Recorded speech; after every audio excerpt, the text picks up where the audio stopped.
Mahatma Basaveshwar ITI मध्ये पंडित दीनदयाळ उपाध्याय यांची जयंती मोठ्या उत्साहात आणि विविध उपक्रमांनी साजरी करण्यात आली आहे। पंडित दीनदयाळ उपाध्याय यांच्या एकात्म मानवतावादीमुळेच भारत देश हा बलशाही बनेल असं प्रतिपादन याप्रसंगी माननीय सिद्धारामजी पाटील यांनी केलंय।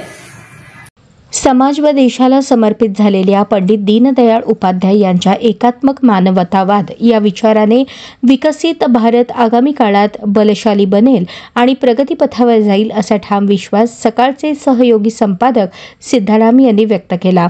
सोलापूरच्या विजापूर रोडवरील महात्मा बसवेश्वर शासकीय औद्योगिक प्रशिक्षण संस्था सोलापूर येथे 25 सप्टेंबर 2025 रोजी पंडित दीनदयाळ उपाध्याय यांची जयंती तसेच अंत्योदय दिवस साजरा करण्यात आला। यावेळी प्रमुख वक्ता म्हणून पाटील बोलत होते। पंडित दीनदयाळ उपाध्याय यांचे एकात्म मानवतावाद या विचारधारेचे आजच्या पिढीसाठी असलेले महत्त्व अधोरेखित करताना उपस्थित मान्यवरांनी सामाजिक बांधिलकीचे महत्त्व विशद केले। तर प्रमुख पाहुणे म्हणून सामाजिक कार्यकर्ते संतोष गायकवाड, प्रशांत बडवे, दशरथ वडतिले उपस्थित होते।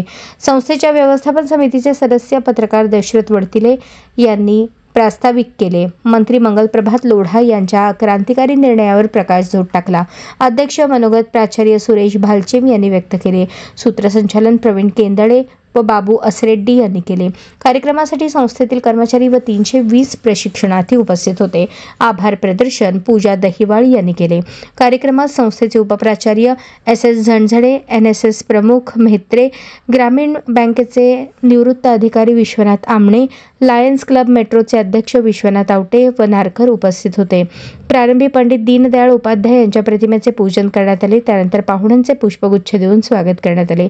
आपल्या भाषणात पाटील यांनी अनेक दाखले आणि उदाहरणे देत पंडित दीनदयाळ उपाध्याय यांच्या समर्पित आणि संघर्षमय जीवनाची कहाणी विशद केली।